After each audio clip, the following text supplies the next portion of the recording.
live, whatever. And we're live with the Meta Lab. We are on episode 161, I believe. It's February 19th. And I have a fabulous cast with me today. We have the usual beloved PJ. Hi. We have Mike White. Hello. We have me for some reason. And our special guest, the current reigning ROC World Cup champion and recent winner of PJ's first ever mega qualifier, Daniel Powell. Hey, everybody. So we are going to get started with our usual week in review, and based on how much everybody's going to be talking, we're going to go Mike, PJ, me, Daniel, I believe. So let's... How was your week in Heroclix, Mike? Yeah, it's good to start with me because I have very little to share in that respect, sadly. Work has been very busy. I'm on a film, as people know, and I have very little time. In fact, when I went to pick up my case, I didn't even get to get mine until Thursday, and I popped in briefly to the sealed event that Jay will talk about, the release event, and yeah, I took my case home and I opened it up, and wasn't bad. One chase was the Angel chase. Yeah, whatever. Better than a kick in the teeth. I got 2 primes. One was the Moira prime, which I actually already had from a previous sealed event, and I got the Brood Professor X rare prime, which is a good figure. I like that figure, so he's a lot of fun. I was happy to pull that. And I actually been working so much, I actually picked up an extra brick on top of that. And I had good pulls in terms of all the SRs I got I had no double SRs out of a case and a half, which is pretty good. So I felt okay with that. And in the extra brick, I pulled a chase again. So that's always good too. If you're going to pull, just get a brick instead of 2 bricks out of a case. You're really hoping that if there's only one chase in there, that it's in that brick. So I got it. It turns out it was a double of the Mr. Sinister chase that I pulled in release event, or sorry, the pre-release event. The only game I got to play this week was Sunday. And unfortunately, only one other player came out, so we played 1 round, and that was it. I was really heartbroken because it was my only time to play. And actually, I really liked the team I built. It was 300-point floor event for X-Men, and I went with Old Man Logan SR, all new Wolverine rare, Gateway super rare, and the Shadowcat Age of Apocalypse prize OP figure there, con exclusive figure, that is. And the team's a lot of fun. Really, the whole purpose is, Gateway carries all these close combat people forward. The team I was facing off against had a lot of range. Actually, it was the Emma SR, the Chase Jean Grey, the rare Professor X, not the prime, but the one who mind controls to move basically without line of fire. So I was a little worried about that. And Hellion. So he had a team of lots of range, multiple TK, and I was kind of worried that I'm going to just get owned. But I made another theme level to my team in which I only brought 1 map, and it was the ROC provincial and state champion map, which is it's the Mexican outpost from Logan, basically. So my team was trying to be very Logan-esque. And my opponent underestimated my ability to actually move out and attack in my first turn. So he moved a lot more forward. Gateway only carried all new Wolverine forward. She popped out Jonathan. Jonathan charged on the Professor X, hit and rolled a 6 with blades and killed Professor X in 1 action. So that was pretty good. The rest of the team moved forward. I based him. He had a lot of bad rolls. Every time I successfully hit, I rolled a 5 or 6 on my blades rolls. So there was a lot of 1-hit kills. And the game was over pretty quickly. I like the team. It's a lot of fun. I was really sad I didn't get to play it more. I have plans to try it some more. I really, really like all new Wolverine. I think she is an underestimated figure, and people should pay attention to her. Yeah, that was it. Sadly, not a lot more exciting things. I know you guys got to play a lot more and in some great big events. So yeah, take it away with way more interesting weeks in Clixed. PJ? Well, I didn't get to play any. I did open my 3 cases that I pre-ordered and bought a 4th case. So out of my 4 cases, I got 4 chases and 5 primes. 4 of those primes were Moira's, and the other one was Magneto. 2 chase Dark Beasts, a Mr. Sinister, and a Jean Grey. So 5 Professor X Dreamers. It was terrible. And 3 of them were broken. Absurd amount of broken Storms, 2 broken super rare Cyclopses, both missing their heads. So those cases are just so depressing. I convinced myself to buy that 4th one and regretted it ever since. Other than that, I did host my Mega Super Q this weekend. We had 44 people show up. So it was quite a good turnout. I was pretty excited. I'm not going to go into too much detail about how the event went since we have the winner here with us. So, I think that'll wrap it up for what I have to say. Before we get into the meat of it, with our big winner, I guess I'll go over my couple sealed events. I got 1 case myself, though. It was pretty decent, or I guess pretty good. It was the Angel case with the chase and the ID card. No super rare, unfortunately, but I ended up getting that off of Tom, who is just the best person. Along with the chase Jean, and I think Prime Moira. Everything else is pretty normal. Broken Storm, but that's standard. And that was on Wednesday. And then Thursday was the sealed event for the set, although I didn't really care because I already had the figure because I am a judge at the store. But I ended up running the ex-trainee at full points who was always on hypersonic. The ex-student who was always on sidestep support, although that never ended up actually happening as much as I wanted it to. Husk, Magneto non-prime, and unfortunately, although the leadership was cool because he does have the X-Men keyword, I had no other New Mutants, so his Heroclix was useless. I had Jubilee, Darwin, and Brew to fill it all out at his full point, and he is just a little monster, starting with the outwit and then getting some really good offensive clicks for 50 points. And needing to be hit 3 times to die is pretty good. I played against one team that was headed by the Headmaster Wolverine at full points.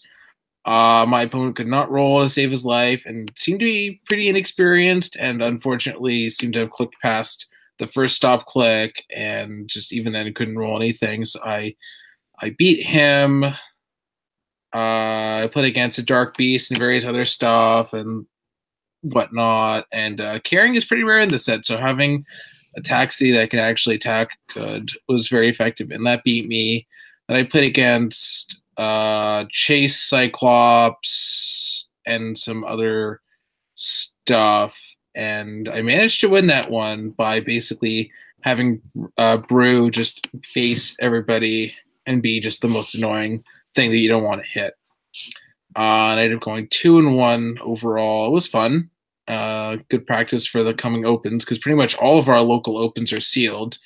I think if you want to play a constructed open, you have to go to like Michigan. And then I went to the Comic Warehouse on Saturday just for more open practice. I opened up nothing really great as far as figures go, but I did get 2 student IDs with Rusty and not Prodigy.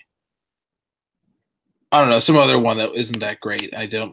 Skin. That was, and I didn't have either of the figures for the ID card, so they were just sitting there. So I ended up playing the Common Iceman because triple target incapacitate is good. Hellion for TK and leadership, Cypher at full points because he's one of the most annoying things to deal with in the set, Leech because he's Leech, and only Wolverine. Despite the fact that I wore my only article of Wolverine clothing, which was a pair of socks, I was not rewarded with the ID card that I wanted, but I got just the rare only Wolverine, who is still pretty good, pretty fun. My first opponent had Leech, Husk, OEA, and some other random stuff, and could not roll below a 10 as far as attack rolls went, and ended up beating me. And then I played against the X Factors, Cyclops, Old Man Logan, Marvel Girl, the Common Iceman, and maybe something else that I can't. Oh, wait, the Jubilee. And this player I think is pretty inexperienced, and I ended up beating him. And then my last round was against stuff that I can't remember. I don't think any super rares, just a bunch of random good stuff, like the Rare Angel, Headmaster Magneto, Brew, just some other stuff. And oh yeah, I think again, who was very annoying with her double target, give one character a token, deal extra damage and whatnot. And my opponent could not stop rolling his leadership, so I was attacking like every single turn. To be very careful not to just let all my characters be tokened all the time. And Cypher ended up on his last click with 10 sidestep, 12 poison, 19 invincible, and 4 damage close combat expert. And he was going all to attack and just one-shotting things and not missing, literally needing crit misses to miss. And I went 2-1 there, and it was a good time. Good times were had by all. And when I do get some opens in with the sealed product for this set, I'm feeling pretty comfortable, especially after writing the primers and whatnot. So I'm really enjoying this set. It's pretty balanced. There's nothing really seeming like an auto play. Like there was a Kid Gladiator, but misses were made, so he did not win the whole tournament. Other than that, nothing really super crazy. So it was pretty fun. But now we're going to get to the meat of the episode. Dan is going to talk about his fantastic victory in the Awesome PJ event, which we're going to finally stop advertising after this episode is over. So go ahead. Oh, okay. All right. Well, I did get to open up stuff as well this week.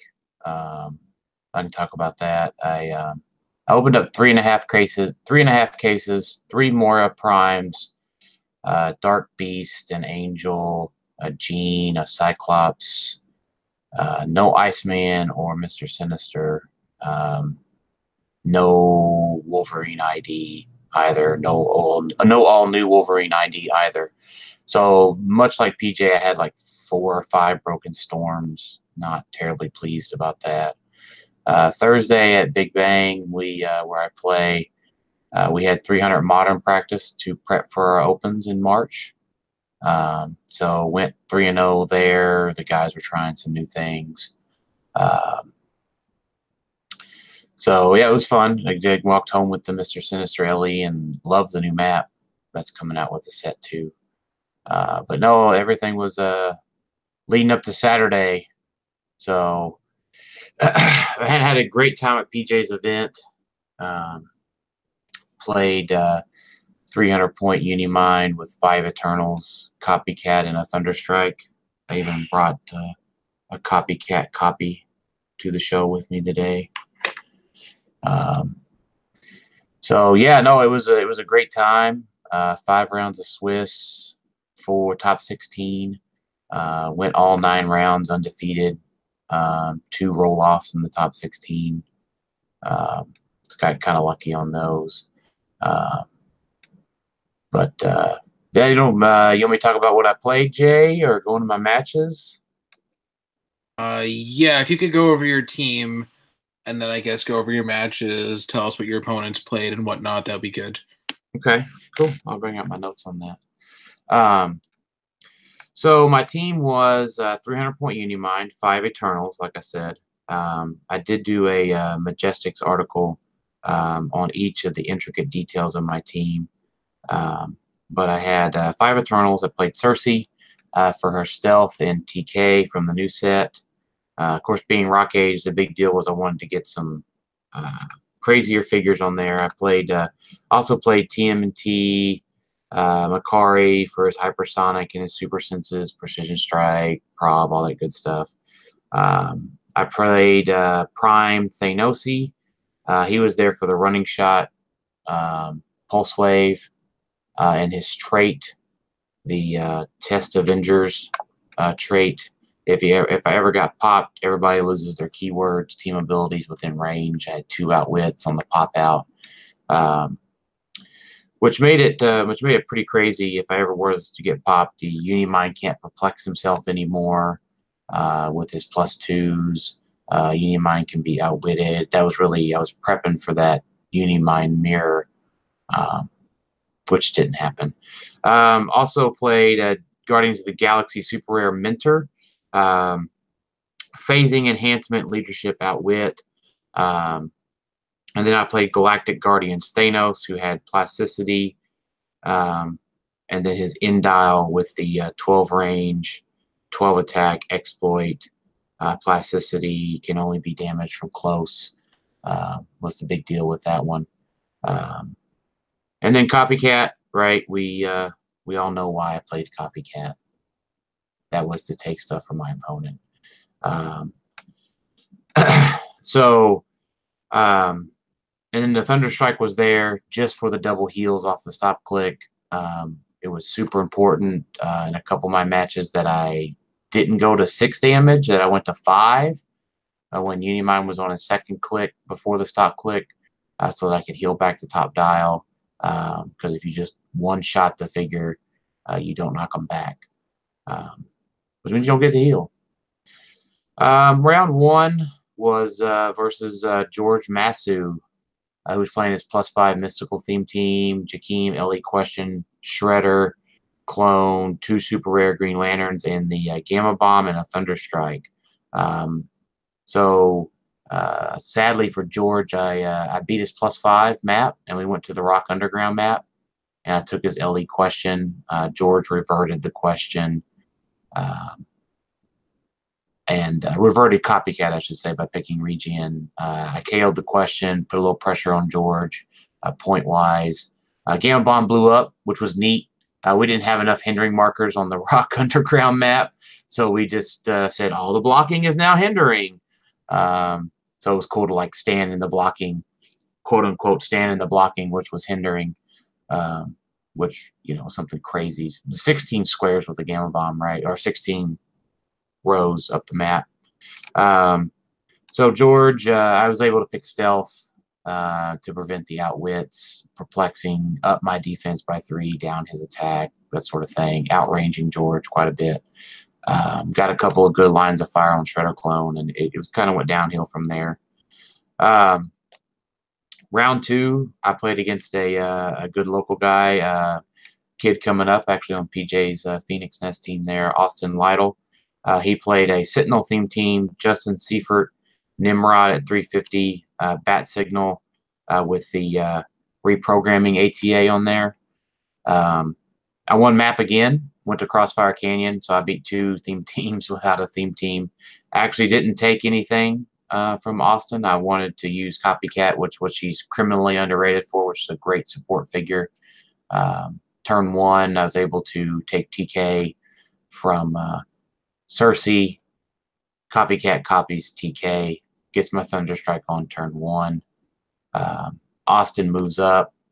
Unfortunately for Austin, that was just in range to nuke his Justin Seifert turn 2. And then he had a couple of back-to-back 3s. And it's just it was pretty much unrecoverable at that point. Nimrod was sweet. He's got that regen, free regen if he has 2 tokens. So about mid-dial or so. So he can multi-attack, use regen as one of those actions. And if he was still on that dial, got a second token, use regen again. So it was a hard to kill figure. But those couple of 3s against Copycat just kept I was able to keep the pressure on. Round 3 was the Lucas Tom Van Holland.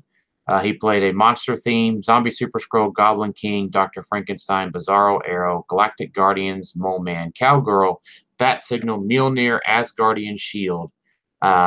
Lucas won map with his +5. He took us to Wakanda, which I think was kind of a mistake on his end, and it's relevant later in the story. So I took his Goblin King that had the diplomatic immunity. Lucas ends up passing his first turn. I get my Thunderstrike equipped.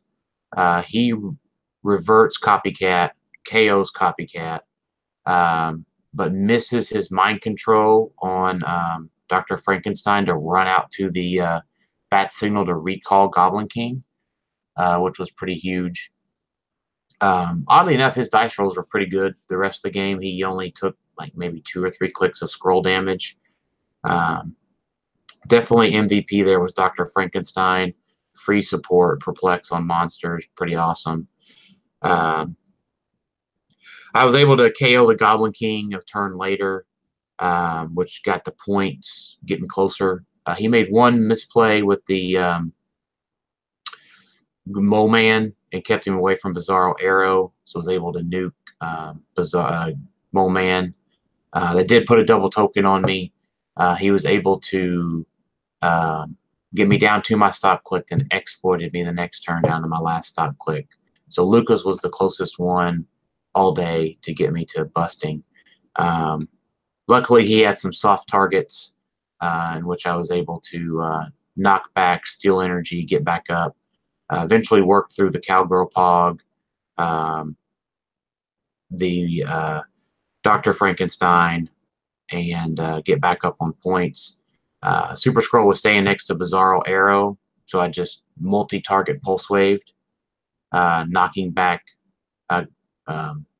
Zombie Super Skrull 1, so I get to heal, keep putting on damage.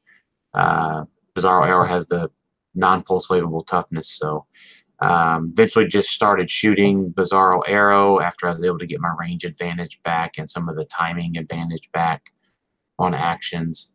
And then just as a formality, as PJ was getting ready to call time, we pulse waved Mr. Super Skrull to death and ended that one. Round 4, Jalen Major. Jalen won the Lexington Super Qualifier, not Mega, just regular Super Qualifier, 2 weeks ago with this team. 160 Unimind, Thena Makari, 2 times Doc Ock, Overdrive, 25-point Domino, Karen Page. I won map again. We went to Crossfire Canyon. I took Overdrive, which limited him to be able to not carry both not both Doc Ocks. We could only carry one with Unimind in. I spent a lot of my time picking stealth and -6ing, applying a -6 modifier to Jalen's Unimind's movement. So he would have to stay on the other side of the map. Jalen did a great job keeping the pressure up on me. I got 1 lucky shape change on Flurry 1-1 against the Doc Ock, and then I hit another shape change on Copycat. So there was an entire Doc Ock Flurry that just did not go. Jalen did say I didn't have to beat him that badly. Jalen's a good kid, though. So Super Qualifier winner. He's expect more things out of this kid soon. Kept the pressure up, right? Overdrive kept me mobile. Whittled down his figures. The Doc Ocks went. The Dominoes went. And we came out of that one with a 400+ point win. Round 5 was Easton Brock. Oddly enough, I won map here again. Map roll was just insane. I guess my opponents were awful, one or the other. So those that were keeping track, we went to Crossfire Canyon, which was the same setting of our ROC World Cup match. So Bill was Easton was playing Wolverine and the X-Men Phantom X, Bill Agent of AIM, Splinter, Atomica, Shifting Focus, Doctor Strange, Justin Seifert, Bat Knight, and Cran Chobar, Bat Signal, and I took the Bat Knight. So was able to pick stealth, move up, turn 2. Easton had misplaced Bill, Agent of Aim. I nuked Bill, picked stealth, was able to outrange Easton. Sadly, it was not terribly much more than that. Splinter was MVP there, though he did knock Unimind to a stop click. Don't mess with Shredder. Or don't mess with Splinter. He hates Shredders, too. So we got to take a lunch break. By the way, super props to PJ for the banquet hall. Didn't have to leave all day. Super clean bathrooms. Super great food. It was nice to just stay and relax and not have to worry about traffic, any other stuff. If you can have your super qualifier at a banquet hall that has great food, definitely recommend that. Top 16, so I was number 1 seed. I played George Masu again. So this was a crazy thing to have to play somebody again. I knew George was going to learn from our last match. He did win map. We went to the Grid Reality Courtyard. I took the LE question again. George was able to activate his barrier factory. He did not revert copycat. And George and I were, we kind of puffed our chest and postured a little bit, but we did it graciously. I asked George if he was going to engage me. He said no, so I just moved across the map. Which is one of those things that when you get into that top level of matches, you know that you can't engage without putting yourself in danger. And if you can't bust down 2 levels of barrier, what are you going to do? So George and I went to a roll-off. He rolled a 5, I rolled a 9. And that was it. I beat George Masu twice in one day. I don't know how many people can say that in the world. Top 8 was versus Michael Kirk. So quick shout out to all of the Columbus guys. All 5th through 8th places at PJ's event were taken by guys from Columbus, Ohio. Jay, Zach, Michael Kirk, and Jalen. Yeah. Michael had played Jay's team, Jay Major's team from Lexington, which was Speed Demon 2 Doc Ox, super rare Doc Ock, Fast Forces Kingpin, and Overdrive. Michael did win map. We went to the WizKids office. Sadly, I took Michael's Overdrive. It was one of those things like, I feel bad doing this, but it must be done.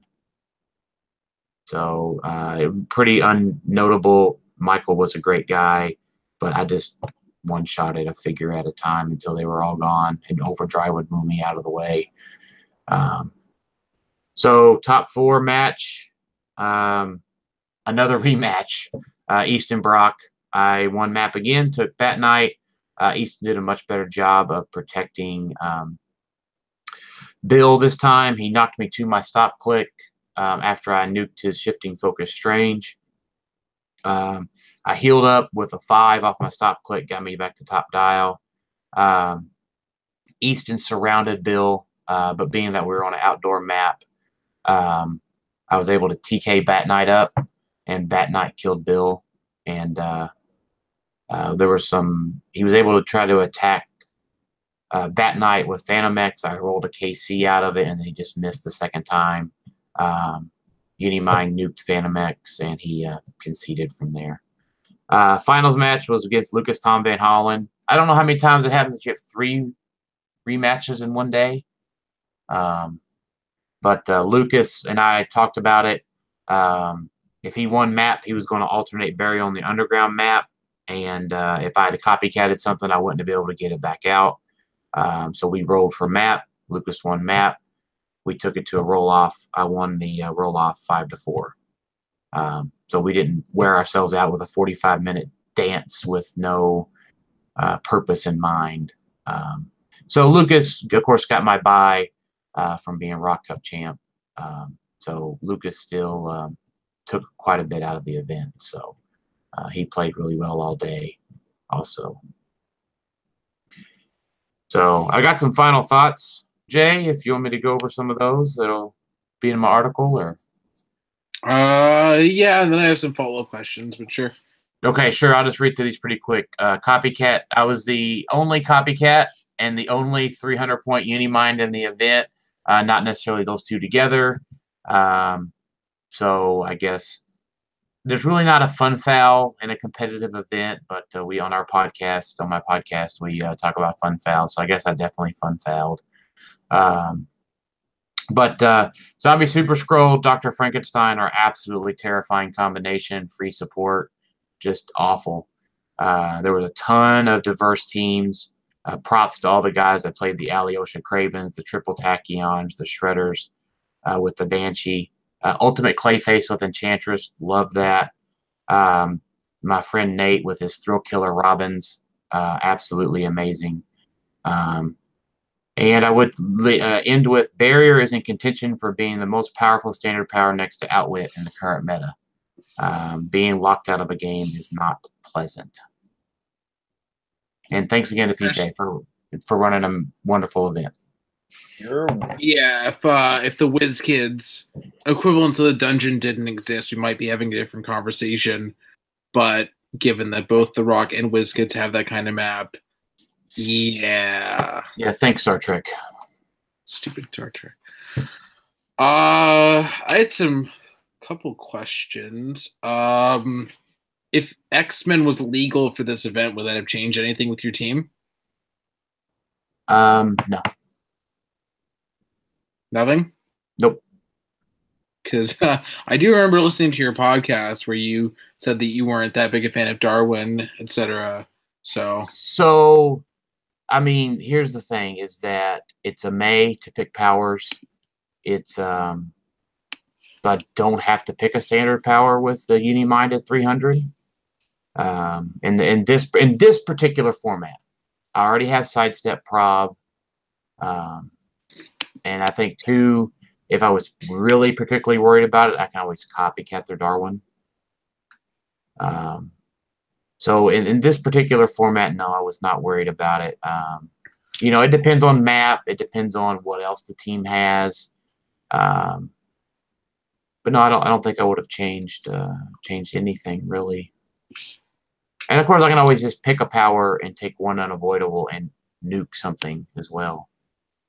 And you can just keep the power since it's until you select again. Right. Is it with him? Yeah. Or did the errata change that? I don't think so. I think all they changed. Maybe it did. It's at the beginning of the turn. Yeah, I think the yeah, they may. the errata changed that there, BJ. What jerks? Well, I think I'm looking at each realms, which still has the old text, and it said beginning of the turn.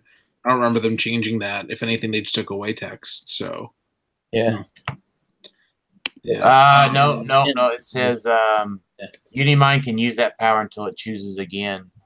So. Yeah. So yeah, I could just have chose running shot at the beginning of the game and just stayed on that probably. I mean, obviously you won. So this is kind of a silly question, but is there anything you would have changed with your team now that you've played the event? Could do it over again or whatnot? Maybe not Thunderstrike. Maybe a weapon drop. That's interesting. Yeah, weapon drop or symbiote. But probably weapon drop so I could have the more standard powers to choose from. But given that particular concept, I was happy with what I had. Fair. Just trying to think. There's not much else going on this week because that was the only event. Xavier School still hasn't been legal, so we haven't seen any constructed with it. We've talked about it a lot already, so I think we're just going to go straight to questions unless somebody has something in particular they want to bring up. PJ? I think there's another 400 Rock Age Mega Qualifier this weekend. In Dallas area. Yeah, and it has X-Men legal, so I'll get to see if there's any impact there. I feel like we're going to see less pick a power, but other than that, I don't know. There wasn't very much pick a power at my event. I was scanning over everything. There were like 2 teams, 2 Super Scrolls, 3 Unimines. That's it for. I mean, Copycat. The one Copycat technically picks a power, but 2 full dial Goblin Kings and 1 at 75. I think that's it for pick a power, which out of 44 people, it wasn't that much. The most common thing there was shredders by a large margin. I want to say there were like 6 or 7 shredder teams. Yeah, and another 2 or 3 teams with a shredder on it. So, yeah, that's what we're gonna see shredders for a while. Yeah. Luckily, I did not have to play any shredders throughout the whole day. Not that it matters as much for you with Unimind being all invincible, top dial, and whatnot. And he should also be able to kill a clone even with the -2, because you can just 2 yourself. You can, as we say, +2 yourself. Well, that was what was interesting, right? Is that I only had 2 characters on my force. So Clone Shredder can't choose the lowest point character. Oh, forgot about. Yeah, that's true. Forgot about that. So I was no -2. I was shooting for 12s, which becomes a 14. Pretty good, you know. Yeah. Mike, anything you wanna? No, I mean, you know, you and I were chatting a bit about the X-Men set, and you know some things I'm working on, and I don't necessarily want to talk about those things yet because they're sort of early stage stuff. I don't know. I'm really excited for this X-Men set, man. Like everything that's coming out. I don't know. I think there's a lot in this set to look at. There's a lot here that opens up the game a little more, makes it more interesting. And there's something to be said about, Leech and Darwin and those figures making people a little more afraid maybe to play Pick a Power and opening themselves up to the other stuff that's in the game. So for that reason, I like the X-Men set even more because I think it's got people really building and being creative. So that's always good for the game. Yeah, I have all my stuff that I want from the sets. I'm looking forward to building, although I have no idea when the next time I'm playing any constructed is of any kind, so it's probably at this point just more amassing stuff for other people to borrow. Like we were talking before the show about I might lend PJ something. And so that's you gotta lend me that Chase Iceman. Just so you know. Oh, you don't have one yet? No, I don't. But I pulled the Iceman ID, and in my case, I pulled the Wolverine ID as well as the all-new Wolverine ID, plus both those figures in my case. So that was nice. I'm happy with where my IDs are at right now. But I don't have that Iceman. Yeah, I'm sitting on the Iceman Beast Angel for rares. That Wolverine's too expensive. But that being said, Dan, do you have anything you want to elaborate on? So we did start our testing for 300 Modern, right? We didn't have all of our pieces, but we on our Thursday events, we will substitute those as needed, right? Just if you don't have a leech, this is a leech, whatever it needs to do so we can get started on practice. So like leech, I think takes quite a bit of practice. It was funny, Jason played leech on his team, and I said, all right, Jason, I'm going to pick Power with Unimind. What can I pick? And he would, I don't know. What are you going to pick? Tell me so I can pick that. And I'm like, well, I'm not going to tell you. So, so we didn't necessarily test against any Darwins yet. I need to finalize my build with Surtur, I think. I would say I disagree with Mike. I'm not really scared to play Pick a Power at the time being. I mean, you gotta trust your dice at some point. If somebody just constantly takes away your prob. I mean, a 12-13 attack with Nighthawk still on the board for the March WKOs. If you can't roll a 5, probably wasn't meant to be anyways. So, but I would agree with the fact that it is making people think about changing things, which is always a good thing. Yeah, it was interesting that you mentioned the whole leech etiquette because I was playing at that second sealed against somebody who was playing leech, and he's like, I pick whatever. I'm like, okay, well, I'm going to pick that. And he's like, well, I'm like, well, you didn't even give me a chance. You just said I'm picking this. Like, I can't know that you're about to pick stuff. That's your own fault, right? So, right. And then after that, I was like, okay, so next time you're going to say I'm about to pick powers and whatnot. But we're really going to need some sort of etiquette clarification from WizKids as to how that's supposed to work, because that's a whole mess waiting to happen. Well, I think the etiquette. I think the etiquette is don't be a dink, and yeah. And I think. Go ahead. I was just saying, I think so long as you announce your trigger, if your opponent misses the timing, they miss the timing. So long as you're not like, I'm going to pick a power prop. Just be like, I'm selecting a power. Give them, a few seconds to trigger their leech. You don't have to sit there and be like, you need to pick something. But as long as you give them a window, it's your own fault if you just say, I'm going to take prob. And they're like, whoa, hold on. Yeah. No, I agree 100% with PJ. It's like, it's not up to me to remind you about leech, but at the same time, you have to give a reasonable amount of time. So, all right, Yakeem is about to pick a power. Okay, you didn't say anything. Now I'm going to pick a power. Like, that's a reasonable amount of time. We've said it. You're playing the game. You should be actively participating and paying attention to the game. So, but you're right. It's the kind of thing where you're going to want to have a judge nearby.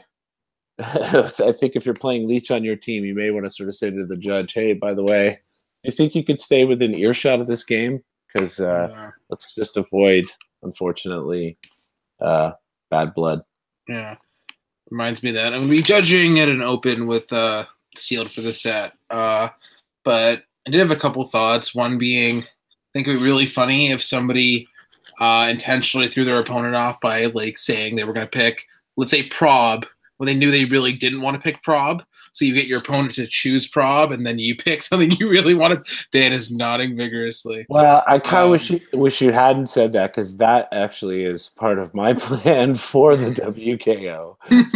Yeah, the one that you haven't opened the packs for yet. That's right. Should I pull a leech? That was part of my plan. Is to bait and switch a bit with my picks. If WizKids doesn't make an announcement, they'll never know. They'll never know if I was faking them out or not. I'm going to pick Unimind is going to pick in prop. Anything other than what you thought I was about to pick.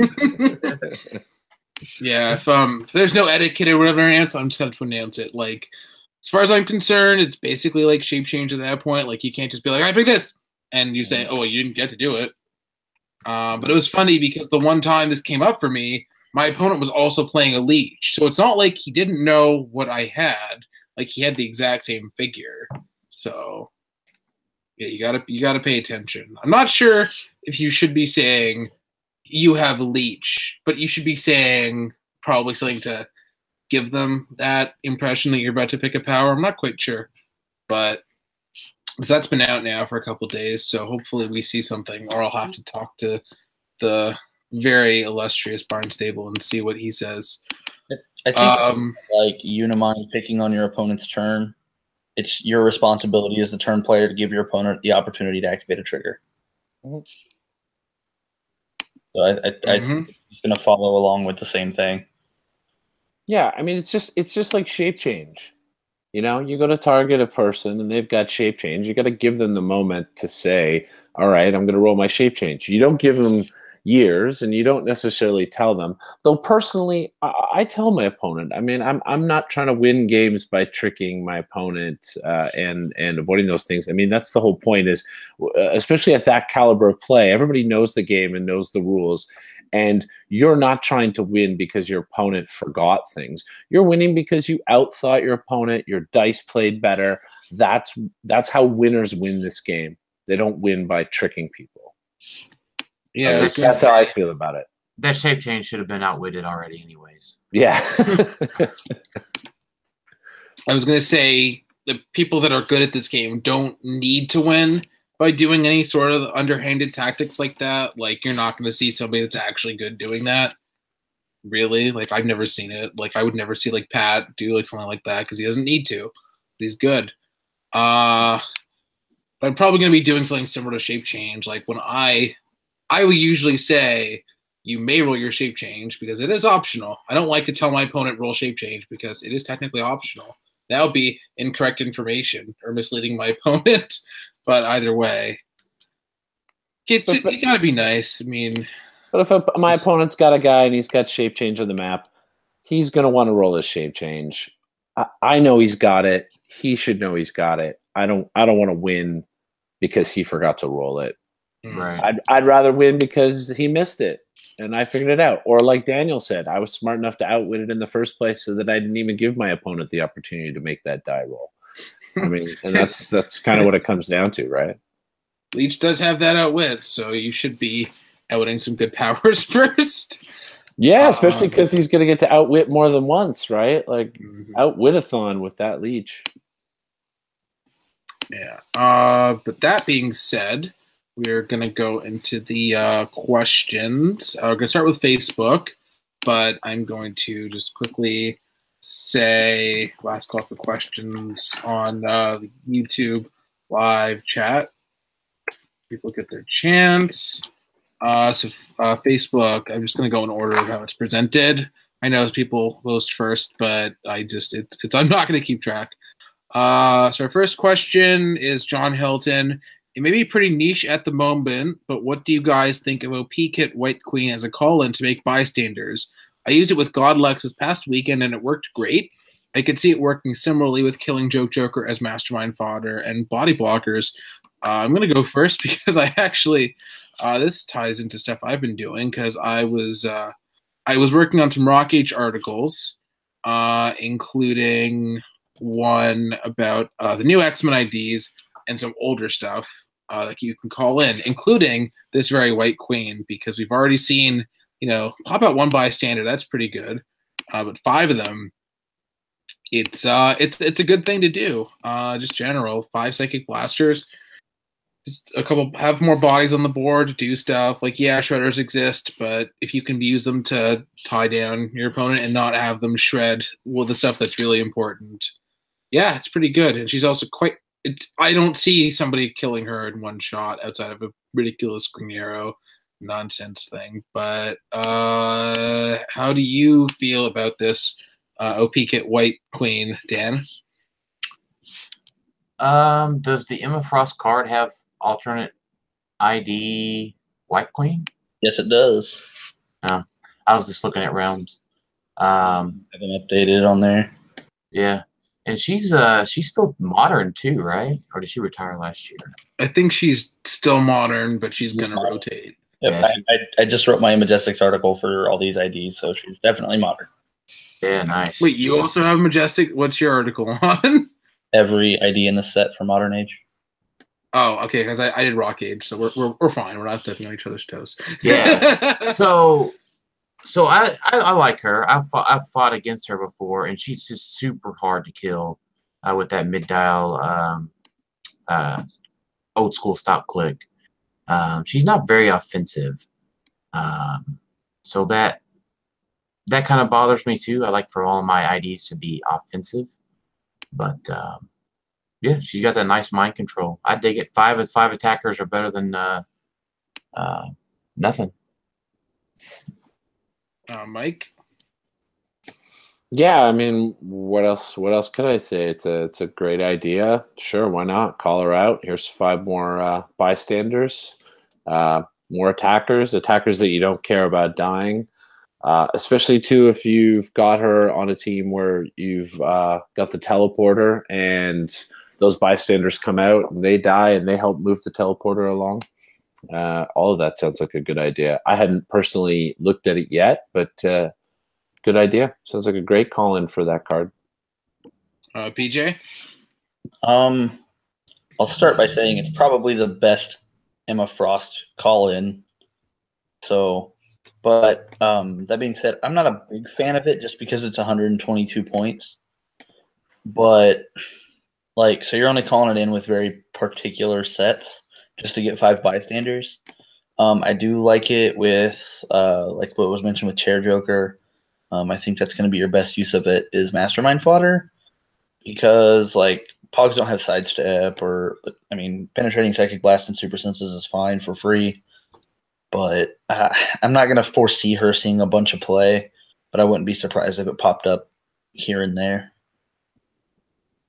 Yeah, the inspiration's also good, especially if you just have random characters with multiple targets or something like that. I don't think there's really any modern way to get extra targets outside of other inspirations. Storm like if you can roll Emma and then call in Storm, triple target mind control seems good. Or you can do it the other way.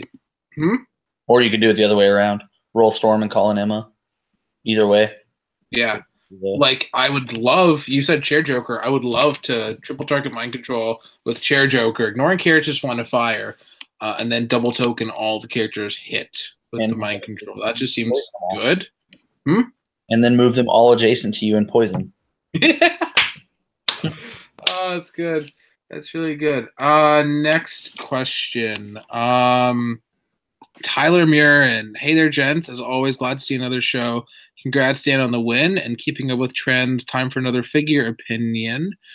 Question. I recently acquired Super Rare Prime Angela.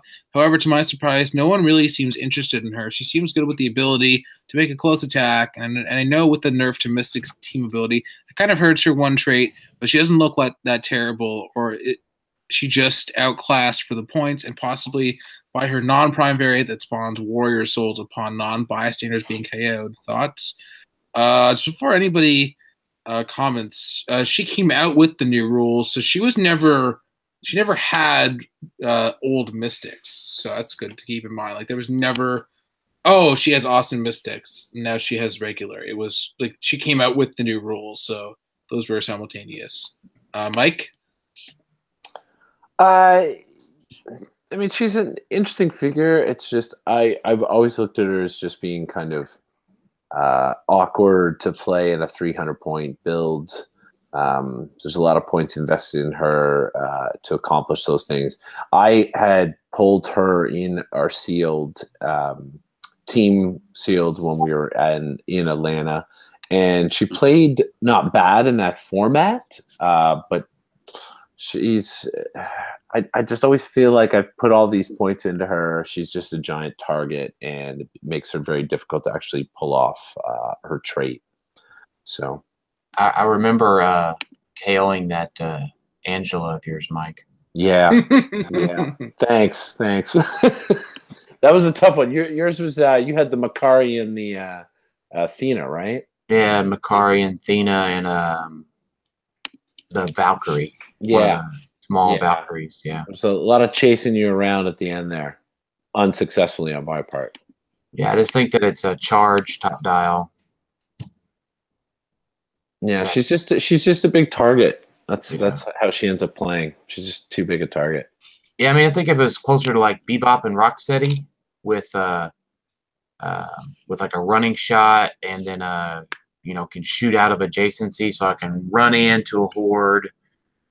Shoot something, then punch something else. I think that's what she's missing. Mm-hmm.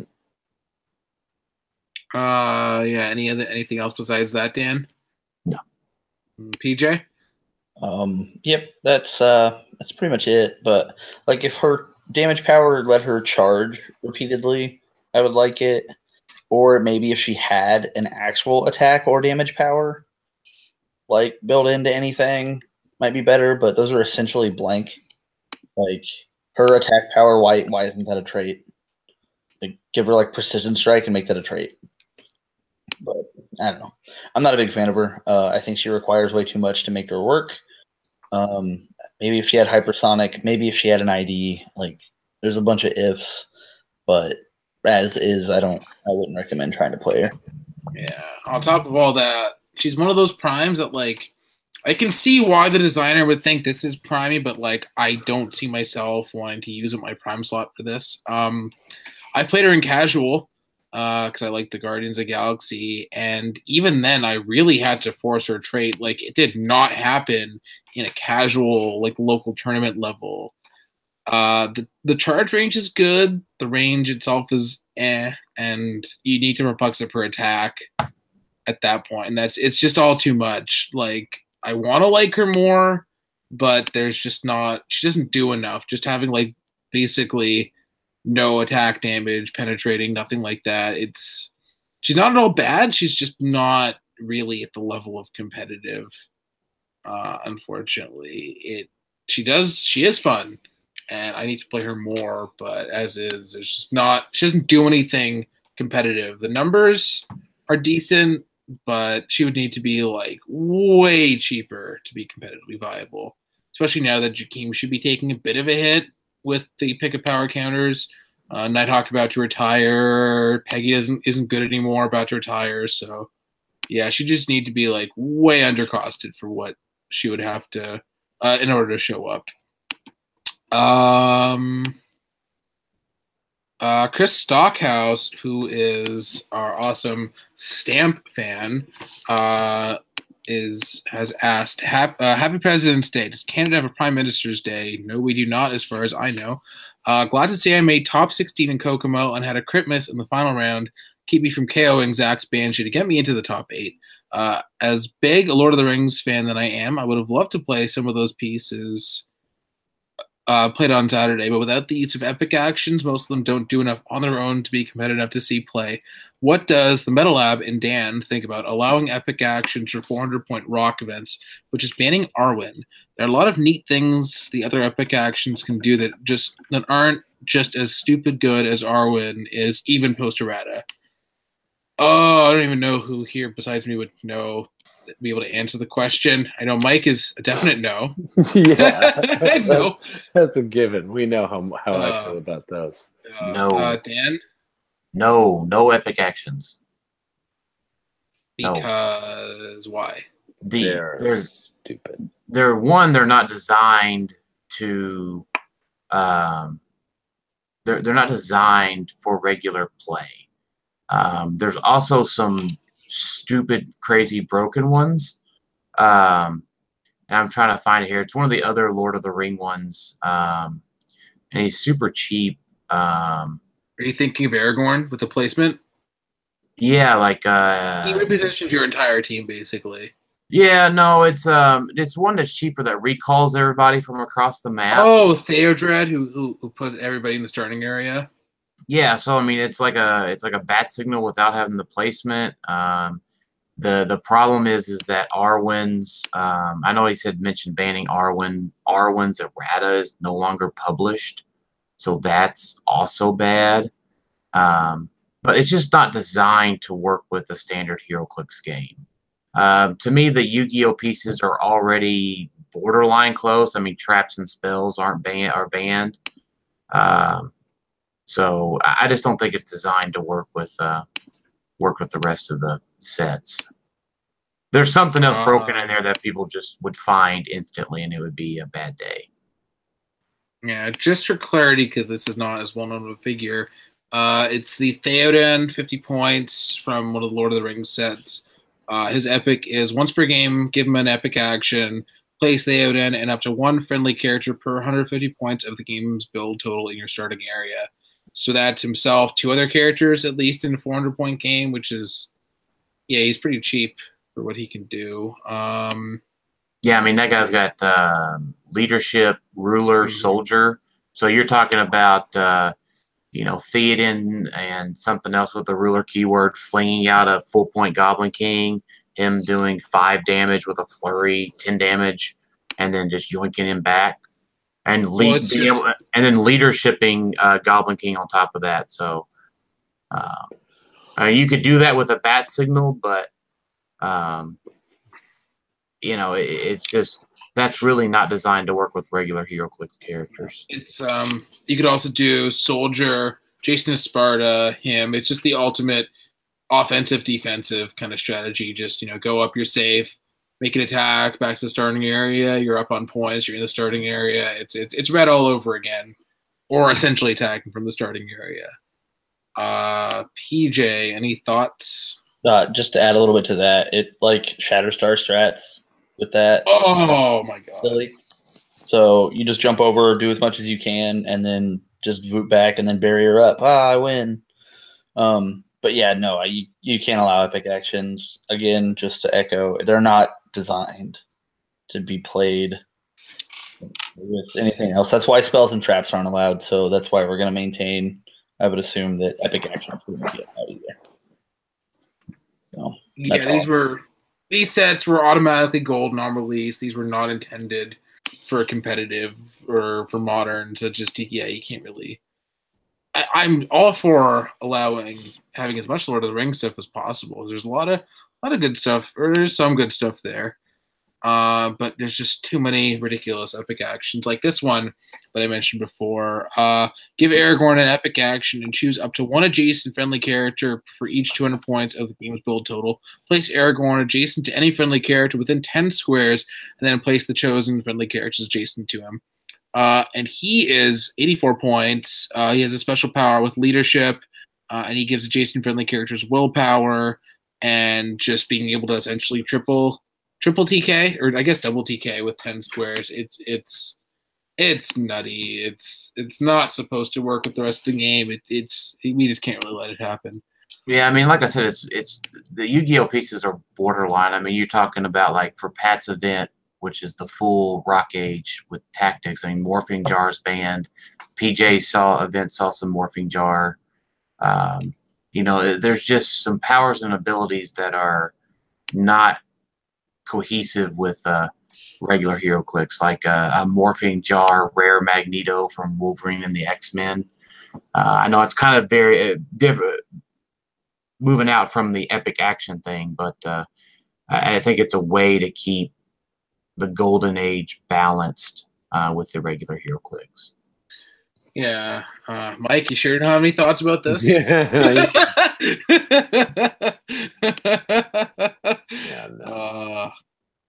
Michael Holt asks, I heard the last Daniel podcast with Howard Brock. I run a Heroclix league in Puerto Rico, but we don't have much players. How many is a good number to run a ROC event? We'll start with PJ, because he just ran a ROC event. Well, I don't know how many they consider not a lot, but you can run Winamaps with 8 people, and like no store is going to object to it because you make money on it. So I'd say if you got a group of 8, I'd just start small, see how many people you can get to show up for a Winamap, and then just gradually move up until people stop wanting to do it. Yep. But I wouldn't go any less than 8. Dan? I would say exactly what PJ said. I mean, you got to think about how many, like in Puerto Rico, how many players are there actually on the island? Your payback for a mega super qualifier is around 25 people or so. Don't quote me on that. Exactly. Yeah. So is there 25 players on the island? No, probably shouldn't run a mega super qualifier. But if you have 10 to 12 people, you can run a Winamap, you can win a trial, maybe even a qualifier if it gets everybody out of the house. Mike? Yeah, they covered it, right? 8 is a good number. Less than 8, yeah, it's you can't really make it work like that. Yeah. Last Facebook question, and then we're going to move on to YouTube. So if you have a YouTube question, get it in. Type in all caps question, whatnot. So we'll get those in, and I'll be able to see them. Dan Jarrett asks, what are your thoughts on the Shadowcat ID? What is your favorite Xavier School faculty and student ID, and why? I don't think there's going to be much variation on that question. Mike? I haven't really figured out which student one I like the best. I'm sort of still pondering that in my head because of timing of it all. Really, the one I kind of jumped to first and foremost is really, I guess, all new Wolverine, because of the fact that you could pull her in, and then she could also pull Jonathan in. Now you got a bystander that you got to kill twice. So probably that's the one I lean to the most. Before retirement comes through And while the teleporter still exists, I really like the Wolverine faculty ID, because not only are there lots of options of good call-ins for that, but also I like the healing one click as an inspiration. It's not a bad quick little die roll. Hey, look at that! I got the inspiration. I heal one click. So for me, I kind of dig that. And I got to also, of course, mention the Iceman call faculty ID, because for 60 points to call in 11 attack, a pulse waving figure is pretty awesome. So those would be my picks right now. Yeah, Dan. Oh, student ID. It's hard to say anything besides all new Wolverine. For student faculty IDs, Cyclops. It's a perfect reason to run something with a X-Men keyword on your team. 50 points. Call out Cyclops. He attacks twice. 11 for 3. Side blast if he's on the other side of the map. It's pretty awesome. PJ. Post-rotation student ID. My favorite one is, other than the obvious that people are talking about, like Prodigy Leech on Wolverine, I really like the Sprite ID. I actually think the rare Sprite is a pretty good call-in. Charge Blades, or I think Charge Blades exploit? No, just Charge Exploit. I'm looking at her literally right now. Yep. Yeah, so the Charge Exploit, and she has all the improved movements. That's what I was looking at. So barrier is going to be real big post-rotation, so you got to have ways to deal with it. If you have 2 perplexes, you can kill a GL. So it's just another option to, if you can get into the right square, she's another way to kill one. So, yeah, I'm personally not a big fan of most of the student IDs. Because, like, why would you put Leech on an ID card? Most of them aren't that great. Brew is useless. Gold balls for a turn. If you have like 4 actions to just get some modifiers going, get some extra light objects to pick up, can be good. I mean, all new Wolverine's obviously the best. Skin for a Lashina like effect can be decent. But as far as faculty goes, it's hard to say no to Cyclops or Jean Grey, because that chase screen Jean Grey does a lot of awesome things. That looks like it's it for Facebook, so we're moving on to YouTube. So if you have a question, now is the time with the all caps. Let's see. This one was answered already. I'll go through anyway. Is it possible to equip a giant character with Frog Mjolnir? Giving the giant character tiny size? No. William Dickey has a question. Do you think the student ID cards are going to see play after rotation, especially the ones that only have one choice for the figure? PJ? It'd be nice if we could hear you. you shush, all right? I've been coughing. I've been trying to mute, so you guys don't have to hear that. But yeah, absolutely, they'll see play. There's no reason they wouldn't, especially without a teleporter. So you don't necessarily need an inspiration. So yeah, they will definitely see play. Mike? Yeah, absolutely. How could they not? Free to attach to a lot of these headmasters, and as we've already pointed out, all new Wolverine, call her in. She's a good attacker. She pulls out a bystander. Yeah, we'll see them. Dan? Yeah, I definitely think they will. I think the thing I'm most upset about is Supreme Intelligence has been 12 points, and the new student IDs are 3 points to even it out to 15. Yeah. Yeah, a lot of these only have one option, but for most of them, it's a good one option. Like if you want Leech in case of emergency, use them on an ID. Especially with a lot of the objects now from the Thor set are funny points. The symbiote's kind of funny points. It's easier to fill in with the random at 3 points, or use 5 of them for 15 instead of 3 for 5. Although I don't really think there are 5 of these IDs that are worth playing. Next question was, is there another one? At PJ's ROC event, were there very many duplicate lists? Also, would there be value to taking all the data from the lists submitted and keeping track of piece, use, and OP strats? Obviously, we're going to go with PJ and give him a second to unmute. I'm unmuted this time. There were very few duplicate lists. Like I mentioned earlier, there are quite a few shredder lists, but even then, most of them were different. I was surprised to see no Jason Espartas with it, but there was a very big diversity in the field. I mean, like the top 16 will be, or top 8 will be uploaded on Majestics here anytime. And then the top 16 build sheets I posted in the Clixed group. So there's, you know, if you just go look at those, you'll see the variety other than shredders. And then about keeping value on taking all the data from the list. You know, I thought about doing that at one point, and then I just didn't get everybody's list back. So yes and no. There's a certain point where you're going to see random pieces coming up in like triplicates. That doesn't necessarily mean that they're good. So, and then you're going to see pieces that there's only one of, like Copycat, who is incredible. So you got to be kind of weary when you're looking at that type of data. Dan?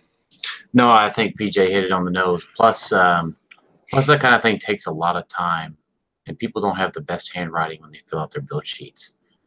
Oh, the handwriting I've seen. Yeah. So, yeah, no, I've looked at doing that before, and it's just more of a, this was overwhelmingly played is the best data point out of there. Yep. Mike? Not much I can really add to that, is there? No. Okay. No. PJ, being the only judge at your event, did you find this a challenge? So obviously we're going to ask Dan. So, and I judge our ROC events and WKOs as well. So it's hard to judge how many people you're going to be able to get. So what we typically do, and I think PJ could have done this, is have somebody that's ready to back him up. So it was a big room, and if PJ only had like 25 people, he could have done it by himself. But PJ hustled Saturday, and I think he could have used a helper. And I mean that in the nicest way possible. You did an excellent job, but you were hustling pretty hard. Were you barn stabling? Yeah, I was. I was actually like trotting and jogging between rulings.